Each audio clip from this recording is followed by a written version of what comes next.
Hi, my name's Phil. I like talking about politics, and in this video I'd like to discuss how the Labour government have delayed their first set of post-Brexit standards controls, following in the tradition established by the Tories ever since we left the single market. And unlike putting the final nail in the coffin of the UKCA mark that I was discussing yesterday, this is something that's going to remain a huge problem for the UK government of any party until, I suppose, the public are made aware of what's really going on. But before I get ahead of myself here, so why is the issue of standards control so problematic? Well, despite what Brexiteers say, we did have these standards checks before we left the single market. They say, well, we did have them before. Why do we have to have them now? We did have them now. It's just that the load was spread around most of the continent. The checks happened wherever the goods first entered the market, which a lot of the time wasn't Britain. You know, whenever certain goods enter any market in the world, there has to be a process of checking that they meet the standards of that market. The paperwork is a big part of that, but you also need physical checks of some of the goods to make sure that they are what the paperwork says they are. You can't check absolutely everything, of course, but you need enough checks to reduce the risk down to an acceptable level. Because if you don't carry out checks at all, as we didn't for years after leaving the single market, and we're only sort of phasing them in even now, you create multiple problems. The first is you have almost no chance of ever catching anything which could be dangerous from entering your market. It's pure potluck. The second is that those who deliberately try to import illegal products, smugglers, have their own risk reward calculations. If they think there's a very, very low risk of the goods being checked, they won't just hide some contraband amongst a load of legitimate goods and hope that box isn't opened. They'll just ram the lorry full of illegal produce. And this is exactly what's been happening. And we know it's been happening because every now and then the authorities do catch a lorry carrying illegally imported goods. And it is rammed on a scale never seen since before Brexit. But what they're catching is the tip of the iceberg. The daily consequences are that we are missing out on a fortune in import duties, which could be used to cover public expenditure instead of, say, controversial policies like the very stingy means testing of the winter fuel allowance or maintaining the 2-child cap on universal credit, things like that. And the other potential consequence is a heightened risk of accidentally importing a dangerous disease into the country, which ends up shutting down whole sections of our farming and wider food supply chains. In fact, there's a worrying case in the EU right now that we're not in a strong position to prevent coming across to Britain. And no, before people say, oh, well, even the theory of being able to close our borders to produce from the EU, which might be dangerous, is at least a benefit of Brexit, isn't it? So, no, EU members can do that anyway. Remember the BSE crisis, when other EU countries blocked the import of British beef, and that was when we were all in the single market. Of course, a market can apply internal restrictions in the interests of safeguarding the wider market. Only because we have neither the facilities nor the staff to carry out adequate checks, we are now much more vulnerable. Before we left the single market, goods were checked by other EU countries if the goods hit their own ports first. Now we have to do all of our own checking. But we can't. It's physically impossible. But beyond losing a fortune in lost duties and risking the collapse of parts of our food chain, also puts us in a weaker position for future trade negotiations with the EU. Right now, the EU is applying full World Trade Organization standards controls on our exports.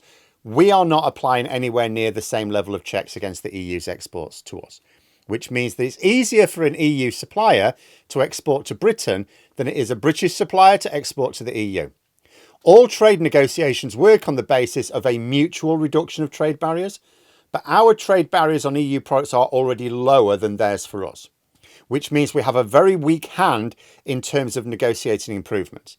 The only way to strengthen that hand is to raise our own trade barriers against EU products, something that by law we're supposed to do anyway, but also something that where the single market is concerned, we literally only started doing it this year, despite leaving the single market at the end of 2020. The fact that we do have some standards controls means that EU exporters are now struggling a bit more. That does strengthen our hand a little bit. But even when fully implemented, which they are far away from being done now, the controls we'll be applying won't be up to the same level as the EU controls. And part of this phasing in of controls was supposed to impact fruit and vegetables at the end of this year. They've been left later because of the relatively low risk.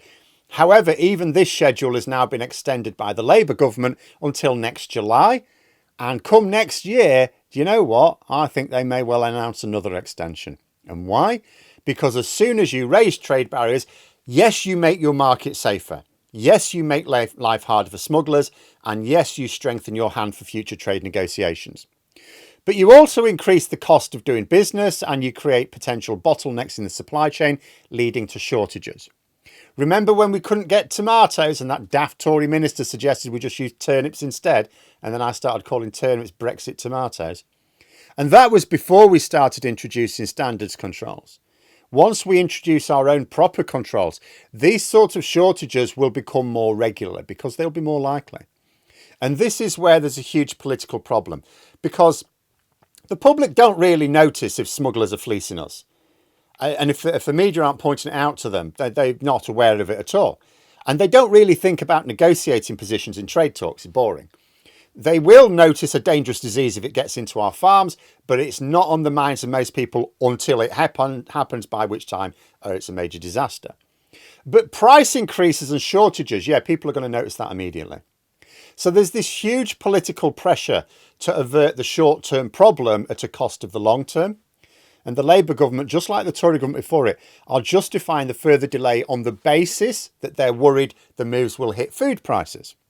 So immediately, Labour, just like the Conservatives, are admitting that leaving the single market has had an inflationary impact without wanting to actually spell out the words. And most of the media are not exactly filling in the gaps for the public either. And if the government will delay these checks now for fear of inflating food prices, then, well, if that fear of inflating food prices remains next year, then guess what? Well, they'll presumably extend it again on the same basis, won't they? I mean, essentially what the government are saying here is they're only going to risk applying these relatively low risk controls once the cost of living crisis has subsided. In other words, where you can afford the price to go up a bit and people won't really notice. So we could be talking a while. And while those controls remain unimplemented, that's a load of EU businesses who have an unfairly easy time exporting to Britain, so less pressure on the EU Commission to revisit the trade deal it has with the EU. In fact, I'm going to have to discuss another aspect of that tomorrow because it's coming thick and fast, this Brexit news. But anyway, if we're going to get the EU to agree any significant improvements in the deal, we're going to need to do one of two things. First, get EU businesses to pile the pressure on the EU Commission and Parliament for a renegotiation, which at the moment they're not that keen on. Well, to do that, we need to make sure we're hitting as many EU businesses with trade controls as possible. Second, we need to offer something unrelated to trade, which the EU wants, by way of a compromise. I've said before, I think this is why Labour are sounding downbeat at the moment about everything the EU says it wants, which sounds like it would be mutually beneficial, like the Youth Mobility and Erasmus scheme. And maybe it's that second option which Labour see as the best path, because it's physically impossible for us to apply import controls to the same standard as the EU have on their side. We'd need too many enforcement officers. We don't have the facilities. And even if we had a plan to develop both, it would take years, and the bill which would have to be presented to the Treasury would give Rachel Reeves a fit. And if Labour really are thinking that their best chance is to offer the EU things in areas not directly related to trade, then it's easy to see why they will just keep extending controls on what are deemed low-risk goods like fruit and vegetables into the long term.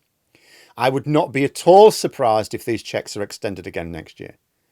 But there we are. Those are my thoughts. If you enjoyed the video, please subscribe for further content and click the like button. You can also sign up for memberships if you'd like to support the channel further. Thanks for watching. Until next time, I'll see you later.